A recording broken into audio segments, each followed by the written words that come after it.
ಇವತ್ತು ವಿಧಾನಮಂಡಲದ ಜಂಟಿ ಅಧಿವೇಶನವನ್ನು ಉದ್ದೇಶಿಸಿ ರಾಜ್ಯಪಾಲರು ಭಾಷಣ ಮಾಡಬೇಕಾಗಿತ್ತು. ಆದರೆ ರಾಜ್ಯ ಸರ್ಕಾರದ ಸಂಪೂರ್ಣ ಭಾಷಣ ಓದದೆ ಮೊದಲ ಪುಟದ 10 ಸಾಲು ಹಾಗೂ ಕೊನೆಯ ಪುಟದ 3 ಸಾಲು ಓದಿ ಗವರ್ನರ್ ವಾಪಸ್ಸಾಗಿದ್ದಾರೆ. ಭಾಷಣದ ಮೊದಲ ಪುಟದ ವಿಧಾನ ಪರಿಷತ್ ಸಭಾಪತಿಗಳೇ, ವಿಧಾನಸಭೆ ಅಧ್ಯಕ್ಷರೇ, ಮುಖ್ಯಮಂತ್ರಿಗಳೇ, ಉಪಮುಖ್ಯಮಂತ್ರಿಗಳೇ, ಪರಿಷತ್ ವಿಪಕ್ಷ ನಾಯಕರೇ, ವಿಧಾನಸಭೆ ವಿಪಕ್ಷ ನಾಯಕರೇ, ಮಾನ್ಯ ಸಚಿವರೇ, ವಿಧಾನಮಂಡಲ ಸದಸ್ಯರೇ, ಎಲ್ಲರಿಗೂ ನಮಸ್ಕಾರ. ನಾನು ರಾಜ್ಯ ವಿಧಾನಮಂಡಲ ಅಧಿವೇಶನಕ್ಕೆ ತಮ್ಮೆಲ್ಲರಿಗೂ ಆರ್ಥಿಕ ಸ್ವಾಗತ ಕೋರ್ತೇನೆ. ಕರ್ನಾಟಕ ವಿಧಾನಮಂಡಲದ ಮತ್ತೊಂದು ಅಧಿವೇಶನವನ್ನು ಉದ್ದೇಶಿಸಿ ಮಾತನಾಡುತ್ತಾ ಇರುವುದು ನನಗೆ ಸಂತಸ ಆಗ್ತಿದೆ ಎಂದಿದ್ದಾರೆ. ಬಳಿಕ ಕೊನೆಯ ಪುಟದ ಕೊನೆ ಸಾಲುಗಳಾದ ಒಟ್ಟಾರೆ ರಾಜ್ಯದ ಆರ್ಥಿಕ, ಸಾಮಾಜಿಕ, ಭೌತಿಕ ಅಭಿವೃದ್ಧಿ ದ್ವಿಗುಣ ಮಾಡುವಲ್ಲಿ ನನ್ನ ಸರ್ಕಾರ ಸಂಪೂರ್ಣ ಬದ್ಧವಾಗಿದೆ. ಜೈ ಹಿಂದ್, ಜೈ ಕರ್ನಾಟಕ ಅಂತ ಹೇಳಿ ಗವರ್ನರ್ ನಿರ್ಗಮಿಸಿದ್ದಾರೆ.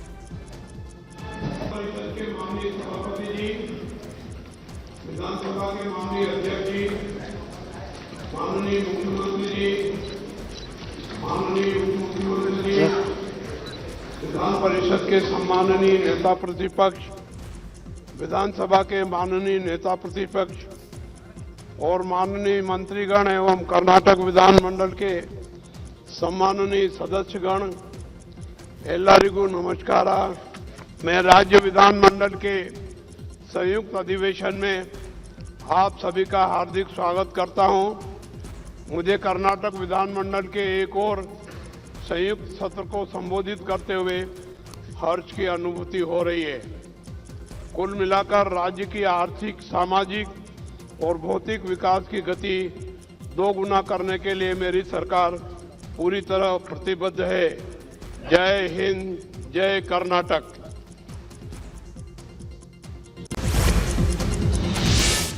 ರಾಜ್ಯ ಸರ್ಕಾರ ರಾಜ್ಯಪಾಲರಿಗೆ ಸಿದ್ಧಪಡಿಸಿದ ಭಾಷಣದಲ್ಲಿ ಮನ್ರೇಗಾ ಬಗ್ಗೆ ಉಲ್ಲೇಖಿಸಲಾಗಿದೆ. ಭಾಷಣದಲ್ಲಿ 3-4ನೇ ಅಂಶವೇ ಮನ್ರೇಗಾ ಕಾಯ್ದೆ ರದ್ದತಿ ಬಗ್ಗೆ ಉಲ್ಲೇಖ ಮಾಡಲಾಗಿದೆ. ಪಾಯಿಂಟ್ ನಂಬರ್ 6, 7, 8, 9, 10, 11ನೇ ಅಂಶದವರೆಗೂ ಕೂಡ ಮನ್ರೇಗಾ ಮತ್ತು ವಿಬಿಜಿ ರಾಮ್ಜಿ ಬಗ್ಗೆ ಸರ್ಕಾರ ಉಲ್ಲೇಖ ಮಾಡಿದೆ. ಮನ್ರೇಗಾ ಹೆಸರು ಮರುಸ್ಥಾಪನೆ ಬಗ್ಗೆಯೂ ಕೂಡ ಉಲ್ಲೇಖಿಸಲಾಗಿತ್ತು. ಕೇಂದ್ರದ ವಿರುದ್ಧ ಕಿಡಿಕಾರಿದ್ದ ಬಗ್ಗೆ ಭಾಷಣದಲ್ಲಿ ಬರೆಯಲಾಗಿತ್ತು. ಈ ಯಾವ ಸಾಲುಗಳನ್ನು ರಾಜ್ಯಪಾಲರು ತಮ್ಮ ಭಾಷಣದಲ್ಲಿ ಓದಲಿಲ್ಲ. ಭಾಷಣ ಮುಗಿಸಿ ಗವರ್ನರ್ ತೆರಳುವ ವೇಳೆ ಕಿರಿಕ್ ನಡೆದಿದೆ. ಗವರ್ನರ್ ನಡೆದು ಹೋಗ್ತಿದ್ದ ದಾರಿಗೆ ಅಡ್ಡಲಾಗಿ ಬಂದಂತಹ ಎಂಎಲ್ಸಿ ಬಿಕೆ ಹರಿಪ್ರಸಾದ್ ಕಿರಿಕ್ ಮಾಡಿದ್ದಾರೆ. ಗವರ್ನರ್ ದಾರಿಗೆ ಅಡ್ಡ ನಿಂತಾಗ ಬಿಕೆ ಹರಿಪ್ರಸಾದ್ ನೀವು ಭಾಷಣ ಓದಲೇಬೇಕು ಅಂತ ಪಟ್ಟು ಹಿಡಿದಿದ್ರು. ಈ ವೇಳೆ ತಳ್ಳಾಟ, ನೂಕಾಟ ನಡೆದಿದೆ. ಮಾರ್ಷಲ್ಗಳು ಹರಿಪ್ರಸಾದ್ ರವರನ್ನ ತಳ್ಳುವ ವೇಳೆ ಹರಿಪ್ರಸಾದ್ ಅವರ ಬಟ್ಟೆ ಹರಿದಿದೆ ಎನ್ನಲಾಗ್ತಿದೆ. ಇವತ್ತಿನ ಗವರ್ನರ್ ನಡೆ ಸದನದಲ್ಲಿ ಭಾರೀ ಕೋಲಾಹಲವನ್ನೇ ಎಬ್ಬಿಸಿದೆ.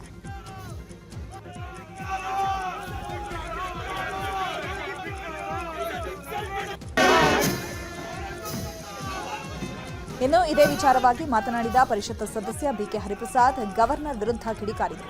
ಗವರ್ನರ್ ರಾಜ್ಯದ ಜನತೆಗೆ ಅಪಮಾನ ತೋರಿದ್ದಾರೆ. ಬಿಜೆಪಿಯ ಕೈಗೊಂಬೆಯಂತೆ ರಾಜ್ಯಪಾಲರು ವರ್ತನೆ ಮಾಡುತ್ತಿದ್ದಾರೆ. ನಾನು ರಾಜ್ಯಪಾಲರನ್ನು ತಡೆಯಲು ಹೋದಾಗ ಹಿಂದಿನಿಂದ ಬಂದ ಬಿಜೆಪಿ ನಾಯಕರು ನನ್ನ ಬಟ್ಟೆ ಹರಿದಿದ್ದಾರೆ ಅಂತ ಆರೋಪಿಸಿದ್ದಾರೆ.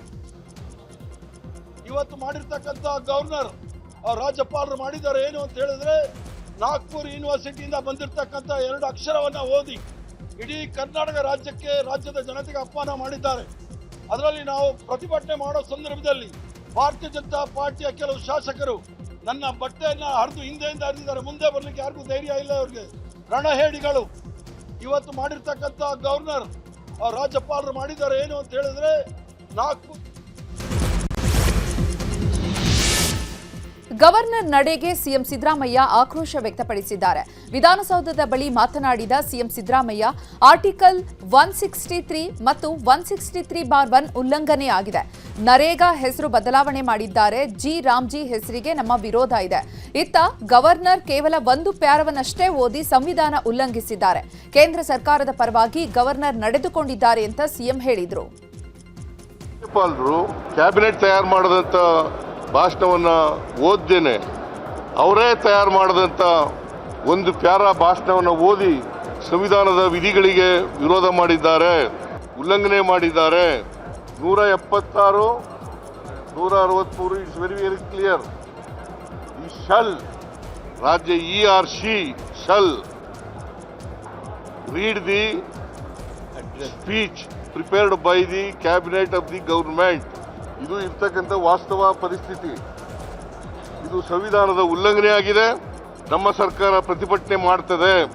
ರಾಜ್ಯಪಾಲರು ಕೇಂದ್ರ ಸರ್ಕಾರದ ಕೈಗೊಂಬೆಯಂತೆ ವರ್ತಿಸಿದ್ದಾರೆ. ಕೇಂದ್ರ ಸರ್ಕಾರ ಅವರ ಮಾಡಿರ್ತಕ್ಕಂಥ ತಪ್ಪನ್ನು ಮುಚ್ಚಿಕೊಳ್ಳಲಿಕ್ಕೋಸ್ಕರ ರಾಜ್ಯಪಾಲರ ಕೈಲಿ ಬೇರೆ ಭಾಷಣವನ್ನು ಓದಿಸಿದ್ದಾರೆ. ಇದು ಸಂವಿಧಾನ ಬಾಹಿರ, ಸಂವಿಧಾನದ ಉಲ್ಲಂಘನೆ. ಅವರ ಜವಾಬ್ದಾರಿಯನ್ನ ಪಾಲನೆ ಮಾಡಿಲ್ಲ ರಾಜ್ಯಪಾಲರು.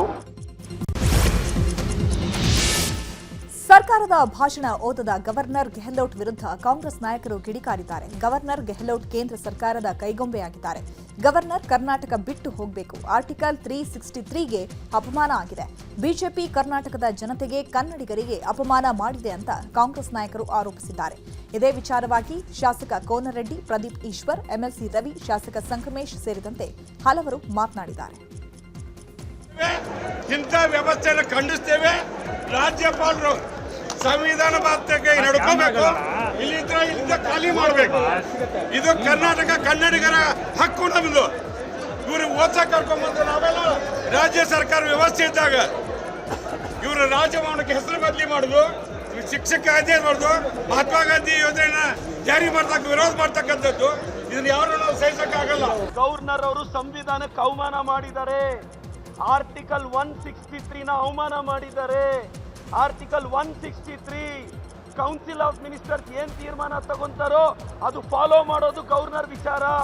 ಇದು ರಾಜ್ಯಕ್ಕೆ ಕೇಂದ್ರ ಮಾಡ್ತಿರೋ ಅನ್ಯಾಯ, ಕನ್ನಡಿಗರಿಗೆ ಬಿಜೆಪಿ ಮಾಡ್ತಿರೋ ಅನ್ಯಾಯ ಅಂತ ನಾನು ಹೇಳಕ್ ಬಯಸ್ತೇನೆ.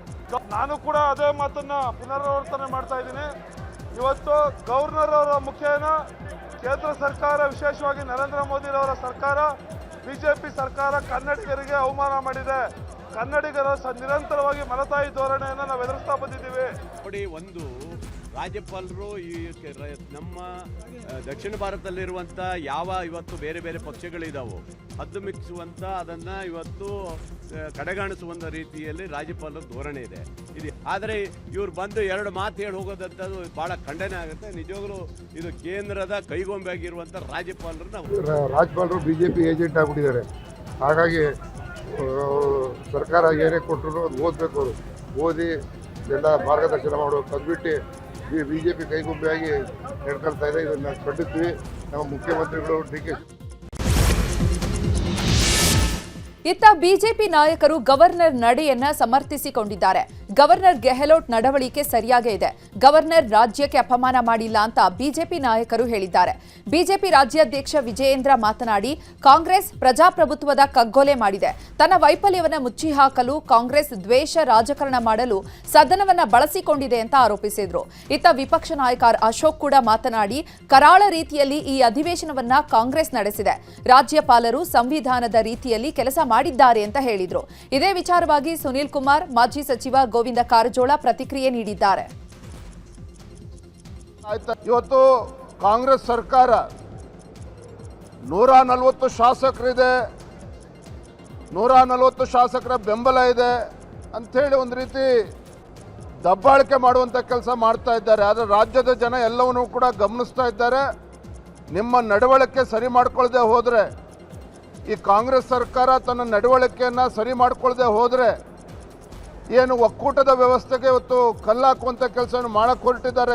ಇದನ್ನು ಸುಧಾರಣೆ ಮಾಡ್ಕೊಳ್ಳದೆ ಹೋದರೆ 140 ಶಾಸಕರಿರುವಂಥ ಕಾಂಗ್ರೆಸ್ ಪಕ್ಷಕ್ಕೆ ಯಾವ ರೀತಿ ವಿಧಾನಸಭಾ ಅಧಿವೇಶನದ ಕಲಾಪದಲ್ಲೇ ಇವತ್ತು ಒಂದಿನ ಕರಾಳ ದಿನ. ಇವತ್ತು ಕಾಂಗ್ರೆಸ್ ಸರ್ಕಾರ ಈ ಅಧಿವೇಶನವನ್ನು ಒಂದು ಕರಾಳ ರೀತಿಯಾಗಿ ನಡೆಸಿದ್ದಾರೆ. ಸಂವಿಧಾನದ ಪ್ರಕಾರ ಬರಬೇಕು, ಅವರು ಆ ಚೇರಲ್ಲಿ ಕೂತ್ಕೊಂಡು ಆ ಸರ್ಕಾರದ ಒಂದು ಭಾಷಣವನ್ನು ಪ್ಲೇ ಮಾಡಿ ಹೋಗೋ ಅಧಿಕಾರ ಅವ್ರಿಗಿದ್ದೇ ಇದೆ. ರಾಜ್ಯಪಾಲರು ಒಂದು ಸಂವಿಧಾನಿಕ ಸಂಸ್ಥೆ ಹುದ್ದೆಯಲ್ಲಿರ್ತಕ್ಕಂಥವ್ರು, ಸಂವಿಧಾನಿಕ ಸಂಸ್ಥೆ ಹುದ್ದೆಯಲ್ಲಿರ್ತಕ್ಕಂಥವ್ರಿಗೆ ಗೌರವ ಕೊಡಬೇಕನ್ನುವಷ್ಟು ಕನಿಷ್ಠ ಜ್ಞಾನ ಅವ್ರಿಗಿಲ್ಲ. ಗುಂಡಾಗರ್ದಿ ಮಾಡಿ ಆಡಳಿತವನ್ನು ಮಾಡಲಿಕ್ಕೆ ಸಿದ್ದರಾಮಯ್ಯನವ್ರ ಸರ್ಕಾರ ಮಾಡ್ತಾ ಇದೆ. ಇದನ್ನು ನಾನು ಖಂಡಿಸ್ತೇನೆ. ಭಾಷಣ ಗವರ್ನರ್ ನಡವಳಿಕೆ ಸರಿ ಇದೆ. ಸದನದ ಸರ್ಕಾರ ಕೊಟ್ಟಂತ ಭಾಷಣದ ಪ್ರತಿಯನ್ನು ಅವರು ತಂದು ಓದಿದ್ದಾರೆ, ಮಂಡನೆ ಮಾಡಿದ್ದಾರೆ. ಈ ರೀತಿ ಹಿಂದೆ ನೂರಾರು ಜನ ರಾಜ್ಯಪಾಲರುಗಳು ಬೇರೆ ಬೇರೆ ಸಂದರ್ಭಗಳಲ್ಲಿ ಒಂದು ಲೈನಿನ ಮಂಡನೆಯನ್ನು ಮಾಡಿ ಹೋಗಿರುವಂಥ ಉದಾಹರಣೆಗಳಿದೆ.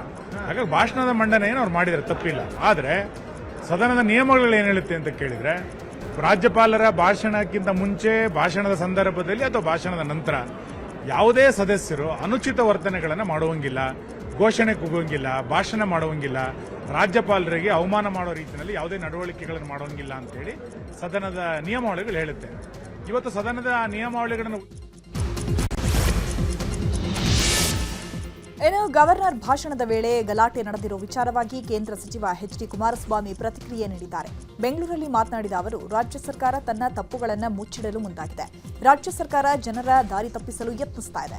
ರಾಜ್ಯ ಸರ್ಕಾರದ ಸಣ್ಣತನ ಇವತ್ತು ಬಯಲಾಗಿದೆ. ಜಂಟಿ ಅಧಿವೇಶನವನ್ನ ದುರುಪಯೋಗ ಮಾಡಿಕೊಳ್ಳಲು ಮುಂದಾಗಿದೆ ಅಂತ ಹೇಳಿದರು.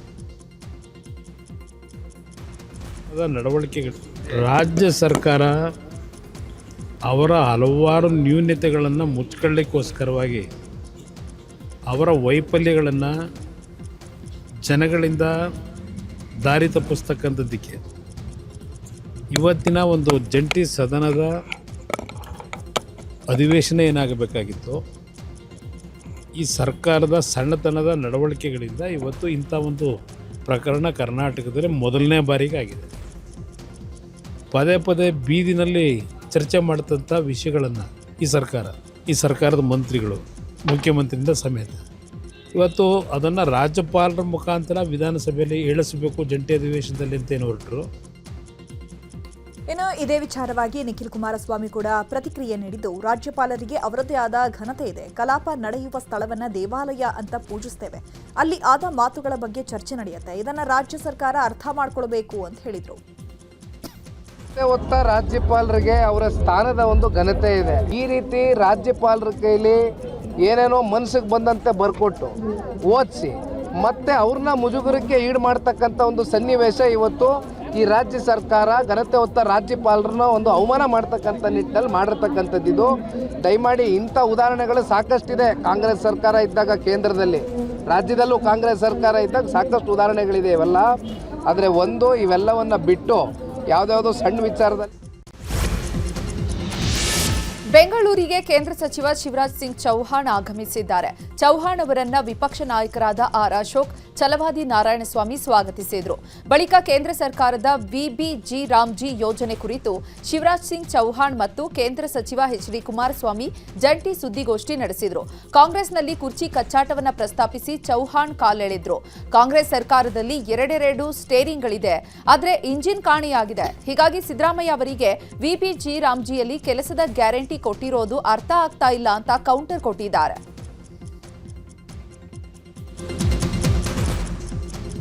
ಇನ್ನು ವಿಬಿಜಿ ರಾಮ್ಜಿ ಯೋಜನೆ ವಿಚಾರವಾಗಿ ಕಾಂಗ್ರೆಸ್ ಕೌಂಟರ್ ಕೊಡುವ ಸಂಬಂಧ ಬಿಜೆಪಿ ಜೆಡಿಎಸ್ ಶಾಸಕರ ಜೊತೆ ಕೇಂದ್ರ ಸಚಿವರು ಸಭೆ ಮಾಡ್ತಿದ್ದಾರೆ. ಖಾಸಗಿ ಹೋಟೆಲ್ನಲ್ಲಿ ಕೇಂದ್ರ ಸಚಿವರಾದ ಶಿವರಾಜ್ ಸಿಂಗ್ ಚೌಹಾಣ್, ಎಚ್.ಡಿ. ಕುಮಾರಸ್ವಾಮಿ ನೇತೃತ್ವದಲ್ಲಿ ಸಭೆ ನಡೀತಾ ಇದೆ. ಎಲ್ಲಾ ವಿಧಾನಸಭೆ ಕ್ಷೇತ್ರದಲ್ಲಿ ವಿಬಿಜಿ ರಾಮ್ಜಿ ಕಾರ್ಯಾಗಾರ ಮಾಡಿ ಕಾಂಗ್ರೆಸ್ ನಾಯಕರು ಮಾಡ್ತಾ ಇರುವಂತಹ ಅಪಪ್ರಚಾರಕ್ಕೆ ನೀವು ಕೌಂಟರ್ ಕೊಡಿ ಅಂತ ಸಲಹೆ ನೀಡಿದ್ದಾರೆ. ರಾಜ್ಯಪಾಲರ ವಿರುದ್ಧ ಕಾಂಗ್ರೆಸ್ ಪ್ರತಿಭಟನೆ ಮಾಡಿದ್ದಾರೆ. ಬೆಂಗಳೂರಿನ ಕಾಂಗ್ರೆಸ್ ಕಚೇರಿ ಮುಂದೆ ಕಾರ್ಯಕರ್ತರು ಪ್ರತಿಭಟನೆ ಮಾಡಿದ್ದಾರೆ. ರಾಜ್ಯಪಾಲರ ವಿರುದ್ಧ ಪ್ಲೇ ಕಾರ್ಡ್ ಹಿಡಿದು ಘೋಷಣೆ ಕೂಗಿದ್ದಾರೆ. ರೇಸ್ ಕೋರ್ಸ್ ರಸ್ತೆಯ ಕಾಂಗ್ರೆಸ್ ಭವನದ ಮುಂದೆ ಪ್ರತಿಭಟನೆ ನಡೆಯಿತು.